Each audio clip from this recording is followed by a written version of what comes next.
Assalamualaikum warahmatullahi wabarakatuh. Halo semuanya, perkenalkan nama saya Silvi Kurniasi, NPM 10060318092 dari Program Studi Farmasi Universitas Islam Bandung. Di sini saya akan memberikan penjelasan mengenai swamedikasi sakit mah. Apa itu swamedikasi? Swamedikasi ialah upaya penggunaan obat untuk mengobati diri sendiri tanpa berkonsultasi dengan petugas kesehatan. Apa saja obat-obat yang dapat digunakan untuk swamedikasi? Pertama ada obat bebas terbatas, obat herbal, dan obat wajib apotek. Di sini ada obat bebas. Obat bebas dapat dibeli tanpa resep dokter dan dapat dibeli di apotek dan toko obat berizin untuk mengobati penyakit ringan. Obat ini relatif aman, boleh untuk menangani penyakit-penyakit simptomatis ringan yang dapat dilakukan sendiri oleh penderita. Penandaan obat pada kemasan yaitu terdapat dot, lingkaran berwarna hijau dengan garis tepi berwarna hitam. Berikut terdapat beberapa contoh obat bebas yang beredar di pasaran. Selanjutnya ada obat bebas terbatas, yaitu obat keras yang dapat dibeli tanpa resep dokter, namun penggunaannya harus memperhatikan informasi obat pada kemasan. Penanda obat pada kemasan yaitu dot lingkaran berwarna biru dengan garis tepi berwarna hitam. Kemudian terdapat 6 tanda peringatan berdasarkan SK Menkes nomor 2380 tahun 1983, yaitu yang pertama ada P1. Awas obat keras, baca aturan pakai. Contohnya obat dekolgen. Yang P2, awas obat keras hanya untuk kumur, jangan ditelan. Contohnya Gargasirma kan. P3, awas obat keras hanya untuk bagian luar badan. Contohnya Neo Ultrasilin. P4, awas obat keras hanya untuk dibakar. Contohnya sigaret asma. P5, awas obat keras tidak boleh ditelan. Contohnya sulfanilamid steril. Dan yang terakhir ada P6, awas obat keras obat wasir jangan ditelan. Contohnya anusol suppositoria. Berikut terdapat contoh-contoh obat bebas terbatas yang ada di pasaran. Selanjutnya ada obat herbal atau obat tradisional. Obat herbal di Indonesia terbagi menjadi 3. Yang pertama, jamu, merupakan obat tradisional berbahan dasar tumbuhan yang diolah menjadi bentuk serbuk seduhan, pil, dan cairan langsung minum.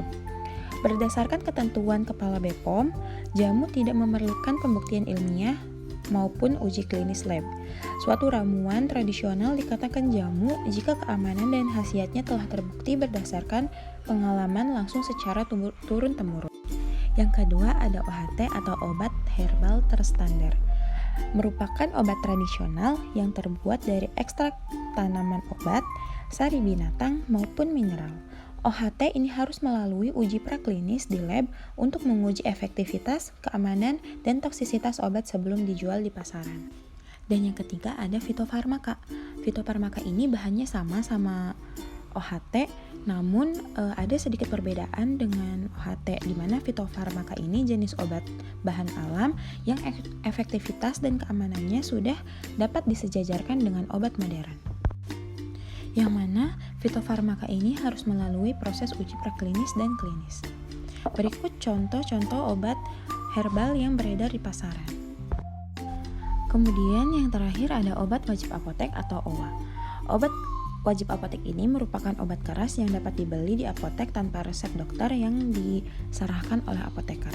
Berdasarkan Kepmenkes nomor 347 tahun 1990 tentang obat wajib apotek, tujuan adanya OWA yakni yang pertama untuk meningkatkan kemampuan masyarakat dalam menolong diri sendiri, yang kedua meningkatkan pengobatan sendiri secara tepat, aman dan rasional, dan yang ketiga meningkatkan peran apoteker di apotek dalam pelayanan. Apoteker memiliki kewajiban yang pertama memenuhi ketentuan dan batasan tiap jenis obat per pasien. Yang kedua, membuat catatan pasien dan obat yang diserahkan. Yang ketiga, memberi informasi meliputi dosis, aturan pakai, kontraindikasi, efek samping, dan informasi lainnya yang dibutuhkan oleh pasien. Hal-hal apa saja yang perlu diperhatikan saat melakukan swamedikasi? Yang pertama, mengenali kondisi tubuh. Yang kedua, mengenali gejala penyakit yang dirasakan.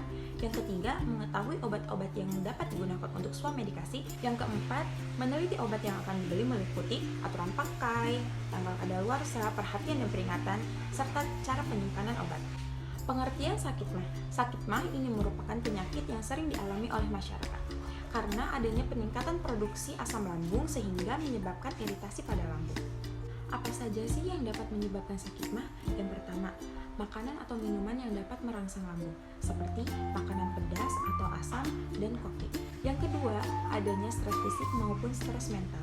Yang ketiga, penggunaan obat-obat tertentu dalam jangka panjang seperti antiinflamasi.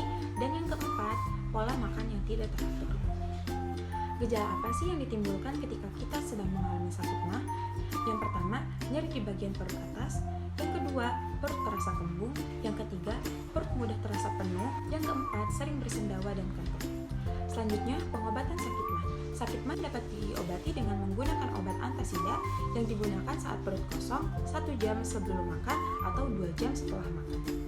Namun, obat ini tidak disarankan untuk digunakan secara terus-menerus. Berikut contoh-contoh obat antasida yang biasa digunakan untuk pengobatan sakit mah. Jika setelah melakukan swamedikasi sakit mah tidak kunjung mereda atau bahkan makin parah, lebih baik untuk diperiksakan ke dokter. Sakit mah ini dapat dicegah dengan mengurangi mengkonsumsi makanan pedas atau berlemak, mengurangi minuman beralkohol, mengelola stres dengan baik, dan menerapkan pola hidup yang sehat. Terima kasih atas perhatiannya. Semoga penjelasan yang sudah saya sampaikan dapat bermanfaat dan semoga teman-teman selalu dalam keadaan sehat walafiat. Mohon maaf apabila ada kesalahan dan kekurangan. Wabillahi taufiq wal hidayah. Wassalamualaikum warahmatullahi wabarakatuh. Terima kasih.